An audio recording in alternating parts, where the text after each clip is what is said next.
Good afternoon, everyone. Thanks for taking the rendezvous by joining us in this midday bilingual newscast on Equinox Television. We begin as usual in French with Yojulen Beth Besai. Good afternoon. Bon après-midi à vous, Innocène Azé. Mesdames et messieurs, bon après-midi. Merci de choisir Equinox Télévision pour vous informer. Après de folles rumeurs relayées sur les réseaux sociaux faisant état des kidnappings au rond-point d'Eido de Douala, le gouverneur de la région du littoral a fait une mise au point. Face à la presse hier après-midi, Samuel Dieudonné Ivara Dibois a tenu à rassurer les populations et usagers sur la sécurité qui prévaut dans cette localité comme dans toutes les autres parties de la ville de Douala. Je vous propose de l'écouter. La population de la région du littoral en général et celle de Douala en particulier ont eu à découvrir dans des messages WhatsApp de manière anonyme quelqu'un qui se permet de dire que c'est très grave à Douala.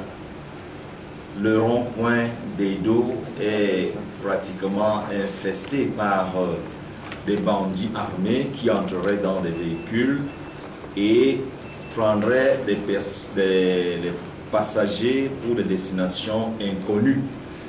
Et il demande à ce que toutes les populations, les familles dans cette ville de Douala fassent attention parce que à Deido, ça ne va pas. J'ai donc jugé utile de produire ce communiqué pour rassurer nos populations. Déjà, parce que la ville de Douala, tout comme la région du littoral de manière générale, sont bien tenues.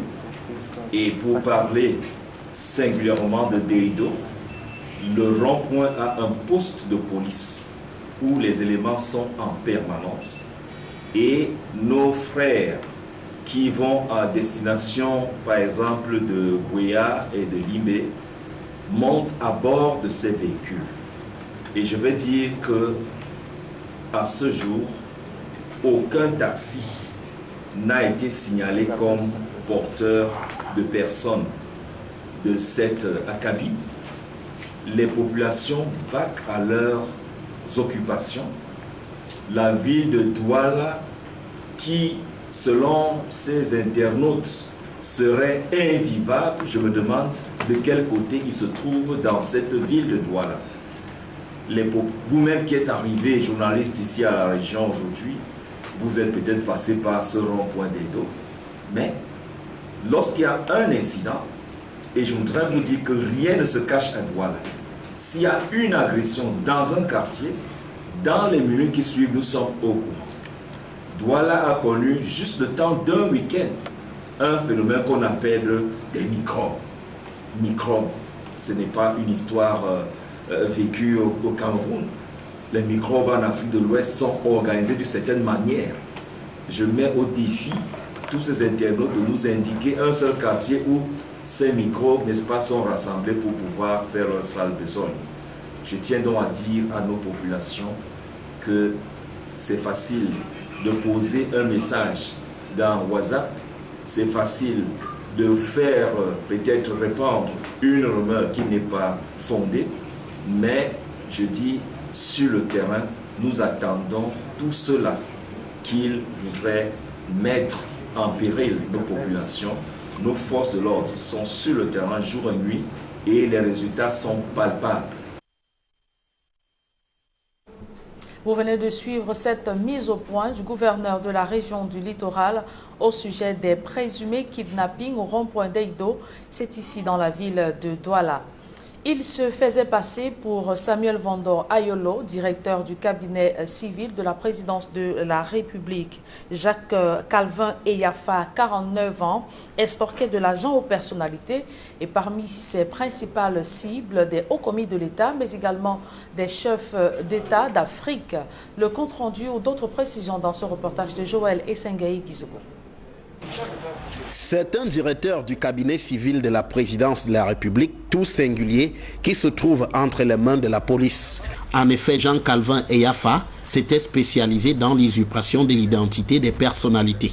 Sa dernière victime en date, Samuel Vondayolo, le directeur du cabinet civil de la présidence de la République.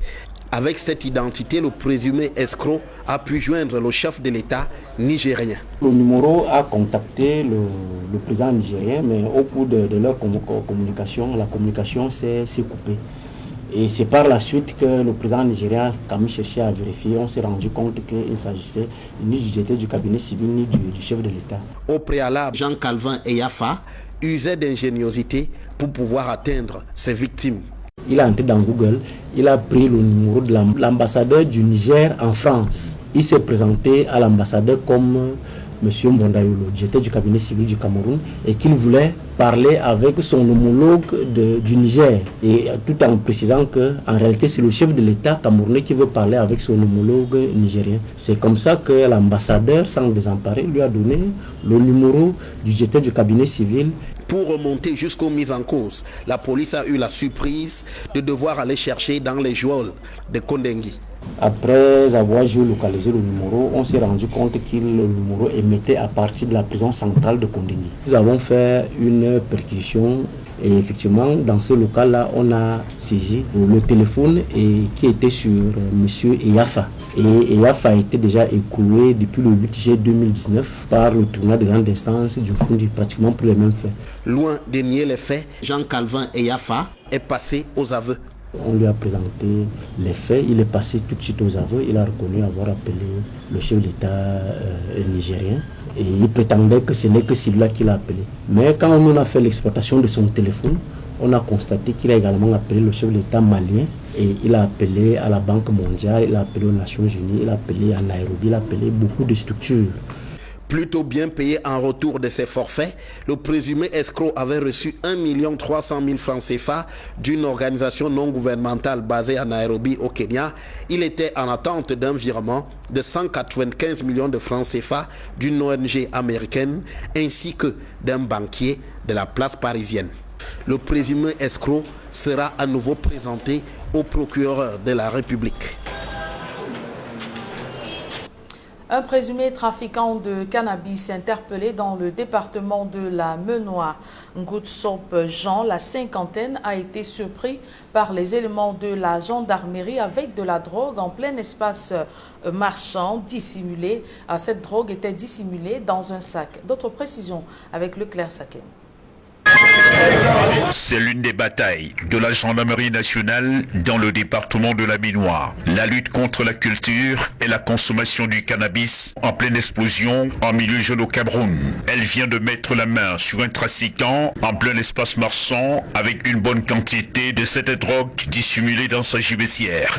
Après exploitation du renseignement, j'ai envoyé sur le terrain le commandant de la brigade de recherche qui est parti jusqu'à Balessin et a pu interpeller M. Toumsop Jean-Claude et qui fait dans la culture de chanvre indien le cannabis. Et on l'a pris au niveau du marché où il avait quelques marchandises déjà conditionnées. Après investigation sur le présumé trafiquant de cannabis, les hommes au béret rouge ne sont pas au bout de leur surprise. La fouille, la perquisition au niveau de sa maison nous a fait découvrir l'important stock dont vous voyez et comment il le gardait, ce stock. Il a juste mis ce contreplaqué que vous voyez sur son lit et il a étalé son cannabis. Après, il a couvert avec un drap. Je voudrais ainsi impulser la population de Tchang et ses environs de coopérer avec nous pour que nous puissions mettre fin à plusieurs dealers qui sont encore en train de courir et aussi à tous les malfrats qui ne laisse pas dormir en paix les populations. Cet homme au look jamaïcain, la cinquantaine révolue, devra répondre de ses actes devant la justice. En attendant, il médite son sort dans les cellules de la brigade de recherche de Tchang.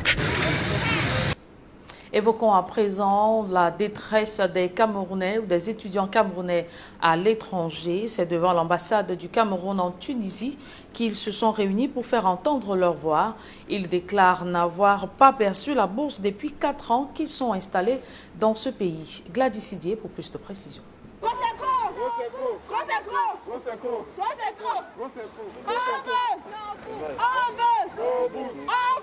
Le cri de détresse des étudiants camerounais boursiers en Tunisie. Ils envoient un message aux autorités durant une manifestation devant le siège de l'ambassade du Cameroun en Tunisie. La principale revendication, c'est le paiement des bourses d'étudiants qu'ils n'ont pas perçues depuis 4 ans. Nous sommes étudiants boursiers camerounais en Tunisie. Nous sommes là pour revendiquer nos compléments de bourse qui ne sont pas arrivés depuis 4 ans. Tout à l'heure, j'étais avec le nouvel ambassadeur qui m'explique que nous devons attendre et qu'il a relancé la procédure. Mais cela étant, ça fait 4 ans déjà qu'on nous dit la même chose. Nous sommes à bout de cela. Nous ne voulons plus attendre. Nous voulons un certificat qui nous donnera une date exacte de la réception de nos compléments de bourse. Ces étudiants camerounais dénoncent les promesses non tenues des autorités qui leur avaient pourtant donné des garanties avant leur départ du Cameroun. Sauf que jusqu'ici, ils n'ont rien perçu. Dans le cadre d'abord de la bourse de coopération, et on nous a promis un complément de bourse qui devait arriver chaque année. Mais déjà depuis près de 4 ans, nous n'avons vu rien de ce qui ressemble à un complément de bourse. On a des arriérés de loyer impayés. Nous lançons un appel aux autorités camerounaises. Ils n'ont qu'à respecter leur engagement. Parce que ça fait 4 ans. 4 ans, ils nous ont envoyés ici en Tunisie. Ils nous ont dit qu'ils allaient nous donner des bourses, qu'ils allaient nous octroyer des bourses. Mais jusqu'à présent, rien. On va à l'ambassade, ils nous disent que le problème c'est au Cameroun. Nos parents vont au Cameroun, ils nous disent que le problème c'est à l'ambassade. Pour finir, cet argent, il est où? Nous, on vit comment? Alors on appelle les autorités camerounaises à respecter leur engagement. Face aux conditions de vie de plus en plus difficiles, ces étudiants vivent désormais au crochet de leurs camarades tunisiens. Leurs parents au Cameroun ayant épuisé toutes leurs ressources. Nos parents sont en difficulté parce qu'ils n'ont plus d'emploi pour subvenir à nos besoins. On est obligé d'emprunter chez les amis et sans savoir quand est-ce qu'on va rembourser. Nous sommes obligés de vivre sous l'aile des Tunisiens qui acceptent de faire certaines aides pour nous. Et ce n'est pas vraiment facile. Pour le moment, Yaoundé ne s'est pas encore exprimé sur le sujet. Rappelons qu'il y a quelques semaines, des étudiants camerounais vivant en Algérie avaient eux aussi manifesté pour les mêmes causes. Pour l'heure, ces étudiants camerounais en détresse en Tunisie espèrent une prompte réaction des autorités afin de leur permettre de poursuivre sereinement leurs études. C'est avec ce reportage de Gladys Dié que nous mettons un terme à la première partie de ce journal. La seconde est en langue anglaise. Avec vous, Innocent Nazé. Good day once again. Thank you, Julien. Good day once more. And to our viewers, good day. Thanks for staying with us for the second segment of this newscast. The reports have been circulating on social media on the alerts to kidnapping and harassment of passengers by drivers at the Rompoint Daido Douala Motor Park that are being kidnapped and taken to other destinations rather than their original destination. And this information has been debunked by Littoral Governor Samuel Jodene Ivahadibois, noting to the press that the security situation of the city is at high esteem and that such issues or cases have not been recorded at the Daido Motor Park. Take a listen to Littoral Governor Samuel Jodene Ivahadibois in the following excerpt.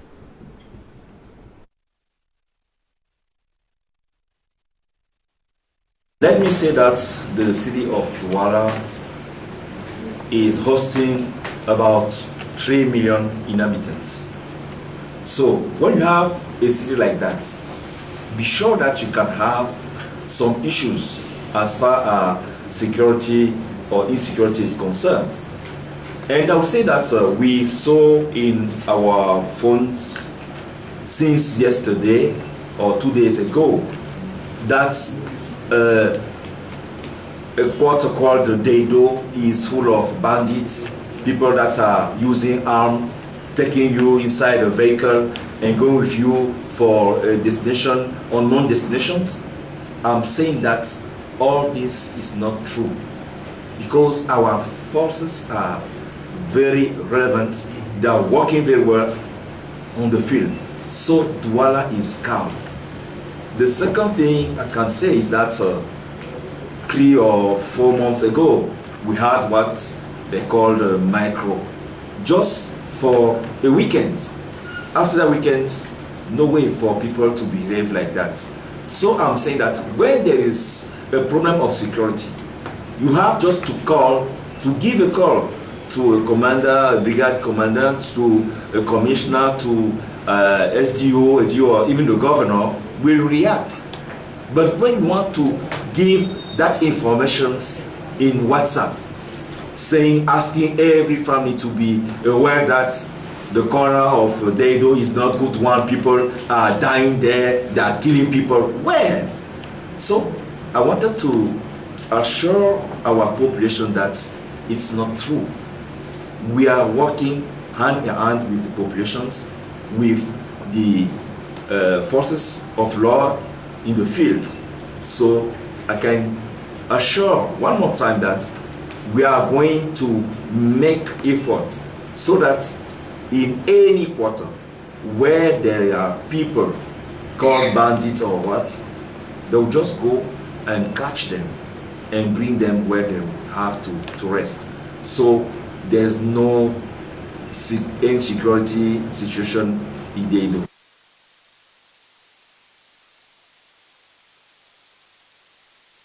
A political and a monumental political blunder by failing to repatriate the mortal remains of Cameroon's first president, Amadou Ahidjo, to Cameroon. This statement was made by Cameroonian writer and historian, as well as a journalist. He's equally a politician, Francois de Borgia Marie Evembe, on the program Narrative and Fast on Equinox Television. His views have been compiled by Formi Armstrong Sander in the following report.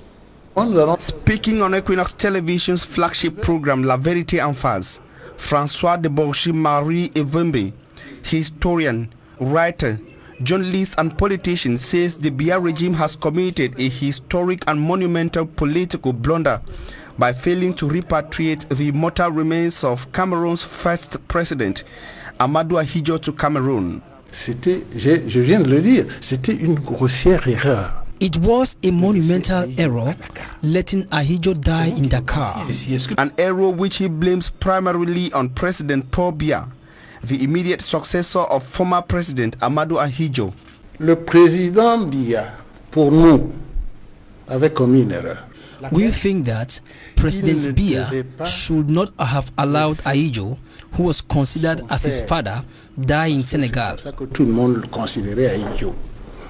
Il ne devait pas laisser Ahidjo mourir à Dakar. Evembe, who was one of the then think tanks of the policies and politics of Cameroon, says Amadou Ahidjo deserved a better treatment, being the first ever president of Cameroon. Le premier chef de l'État de ce pays avait droit à de la haute considération de tout le monde, à commencer par le nouveau. The first president of this country deserved the most distinguished considerations from all Cameroonians, even if there were political differences along the line. All should have been forgotten at his death. Mais le président Biya ne l'a pas fait. Il ne l'a pas fait. An error which he believes could have been fixed upon the announcement of the passing away of President Amadou Ahidjo. D'une erreur historique, on devait récupérer a historic error we should have corrected, clean it, and keep on the better side of our history. On devait le faire. C'était sur le plan historique, c'était quelque chose qu'il fallait faire. Evembe says he and his collaborators foresaw the error even when Ahidjo went on exile to Senegal and came up with a plan meant to undo the error upon the announcement of the passing away of President Amadou Ahidjo. But the plan, according to them, was not accepted by the Biya regime. Senga and I decided to correct the error if President Ahidjo happened to die along the line. We prepared the speech of the president, the protocol and the program of the transfer of his remains to Cameroon. All was in place, but when time was ready, we took the proposal to President Biya, who rejected it. Paul Biya did not just want the remains of Ahidjo back to Cameroon. The failure to bring back the mortal remains of former President Amadou Ahidjo, which finally led to his wife also dying on exile, has created hatred, distrust, anger and an invisible north-south dichotomy in Cameroon, according to Francois de Bouchy-Marie Vimbi. The wounds, according to him, requires a lot to heal. Amadou Ahidjo, born in Garoua in 1924, was president of the First Republic of Cameroon from 1960 to 1982. He went on exile to France and later to Senegal in 1985 and lived till 1989 when he died. Children with special needs are known to be often rejected or discriminated upon in today's society, despite the fact that they have equal rights like any other child or children, especially in terms of education. Meantime, a group of persons like those of the St. Rita's Foundation strive to preserve the rights of these children with special needs. Derry Jato reports. Their health condition kept them in this state, and it is not any fault of theirs, but the society keep reminding them that they don't belong here. The first thing I would say is that there is this lack of acceptance by the society, accepting children with special needs or persons with special needs. We don't view them as human beings as we are. We feel that they are a product of curses, they are a product of spiritual attacks and demonic attacks. And in Cameroon, rejection is a price the people, especially children with special needs, are paying for something they can't explain. But St. Rita's Foundation in Buea Subdivision is bent on changing this notion, and its doors are open for children with special needs. Okay, here you find children who have a Down syndrome. Down syndrome is a disease that affects the child's mental ability. We have children with autism. Some of them are aggressive, some of them are mild. We have children with cerebral palsy. These children have diverse disabilities. There are those who are coming with autism spectrum disorder, attention deficit, hyperactivity disorder, visual impairment, hearing impairment, just to name a few. And the education received here are mostly vocational. We thought it wise to bring a vocational training program where we train these children, give them different skills so that they can get back to the society and become self-employed. The management of St. Rita's is also calling on parents not to violate the right to education of their children. Most parents are not accepting the fact that their children have disabilities. And in this fence, these children with special needs are being groomed on how to get out there and provide the societal need. I'm doing needle work, I'm doing bead work, I'm doing shoe work, and they'll give me money. I'll use the money to pay my school fees and help my parents. I can knit dresses. And today, these physically challenged Cameroonians say they are not only dreaming, but are already realizing their dreams. The program today is one of the training sessions to showcase how these children are being empowered for a better society, their society. Cameroonian students on scholarship in Tunisia have staged a protest in front of the Cameroon embassy in Tunisia, demanding the government of Cameroon to grant their scholarship dues accumulated for 4 years. They equally noticed that they have now become beggars and equally borrowers from their friends in Tunisia, and they don't know how to repay the monies they have so far borrowed. Details in the following report. These are Cameroonian students on scholarship demonstrating in front of the Cameroonian embassy in Tunisia over unpaid scholarship dues, some 3 years and others 4 years. Nous sommes là pour revendiquer nos compléments de bourse qui ne sont pas arrivés depuis 4 ans. Their demonstration recently is to say they are tired of endless barren promises. They are reclaiming their scholarship dues. Tout à l'heure, j'étais avec le nouvel ambassadeur. The new ambassador explains to me that we had to wait because he has relaunched the procedure. But 4 years now, they repeat the same song. We are above that. We are tired of hearing the same thing. We want a document that will give us an exact date for the payment of our accumulated scholarship dues. Nous sommes prêts à rester ici et dormir ici.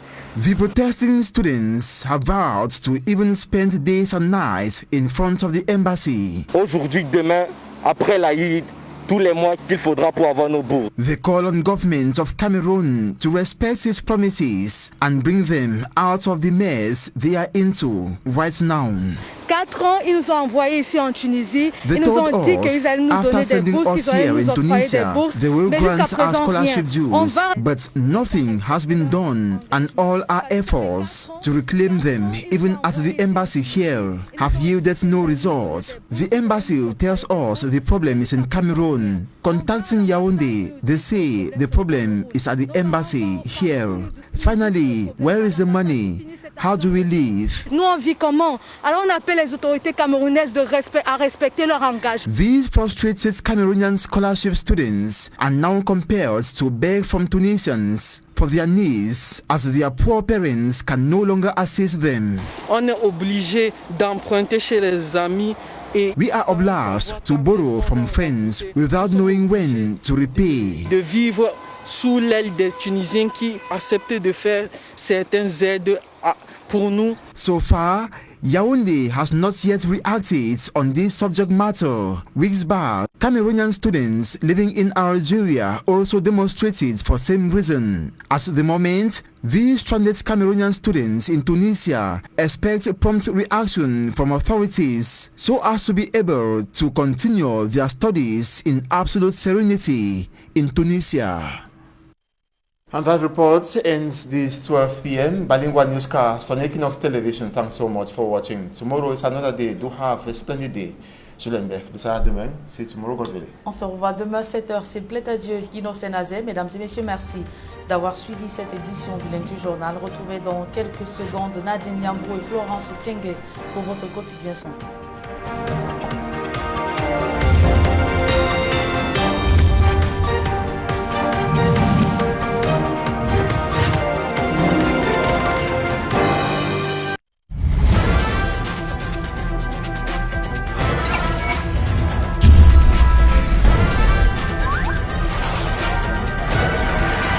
Equinox Télévision, au-delà de l'image.